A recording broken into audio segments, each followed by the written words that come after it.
Hey guys, I'd like to talk about the recent YouTube censorship that's been going on recently with people like Paul Joseph Watson, Phil Franco, and just pretty much everybody in general. Like even I had a video.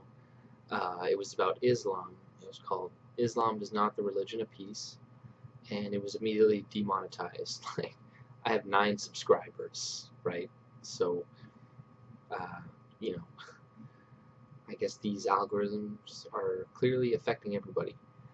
But I wanted to talk about why it's going on now, and I think it was moving in this direction to begin with for a long time, but it's definitely sped up. And I think one of the reasons is because of the Donald Trump winning the election. Like, first of all, they didn't think they were going to lose, right? And they were pumping it out like, hey, we're going to win, we're going to win, we're going to win. And usually that works, right? Usually they can control the narrative because back in the day, people didn't have the internet. All they watched was, TV, and that's about it. So they didn't have an alternative, position to look at. Whereas now people have YouTube, and it had a huge impact on the election, more than they could have expected. That's why they're pretty much cracking down on this fake news, narrative, right? Because they didn't realize that a bunch of YouTubers could actually influence, you know, the positions, the opinions of people. Because for so long, they've had control of it. So they're scared, and they're trying their very best to stop us. They're trying to disincentivize us by demonetizing our videos and bigger YouTubers, so then they just stop making videos.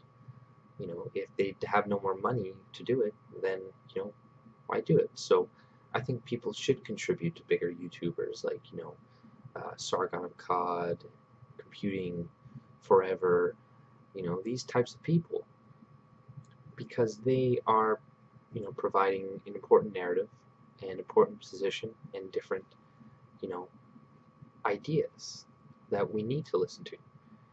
Same with Jordan Peterson, even Stefan Molyneux. He's pretty good. Like I do listen to him, and he's got good opinions, and he does talk about things that a lot of people are not talking about, and they're not thinking. A lot of people don't really think about the economic aspects, and I think people should more so about kind of the policies, unless we should still consider stuff like SJWs and Islam and all these different things as well. But you know, economics is very important too, and I'm no expert at all. But at the same time, if our societies crumble and we have no more money and all this shit, then SJWs and all these other things, they won't even matter because we'll all be scrounging for food, killing rats and shit, so we'll be like Venezuela. So we need to continue just making videos, go on other platforms if necessary, to counter the narrative that's going on, because they're trying to make the alternative positions appear dangerous, right? Like they're bringing up Pizzagate. And what happened?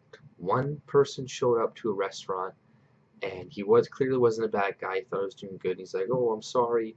He didn't hurt anybody," which is bad. Yeah, this is still bad. But at the same time, we shouldn't just be focusing on that when the narratives from the media has caused way more deaths, way more destruction. Like they pushed the war in Iraq. They killed. Because of them, we've done horrible things to our nations, and things are still, they're pushing race, they're race baiting, they're doing all these things that continue division among people, and it's way worse. It's way worse than the odd bigoted statement from Paul Joseph Watson and people like him. You know what I mean? That on average, he's still right 90% of the time. Occasionally goes overboard, but who cares? When 98% of the shit that's bad with society is coming from the left at the moment, I think we should be focusing more on the left and a little bit less on the right, because there's already a huge lens on these positions from the alternative media. So to get more skeptics and rational people to go in and dogpile even more on these people that are also providing the majority of other good opinions that people do need to see, you're not helping, because you're just turning more people away, and it's just going to help the opposition.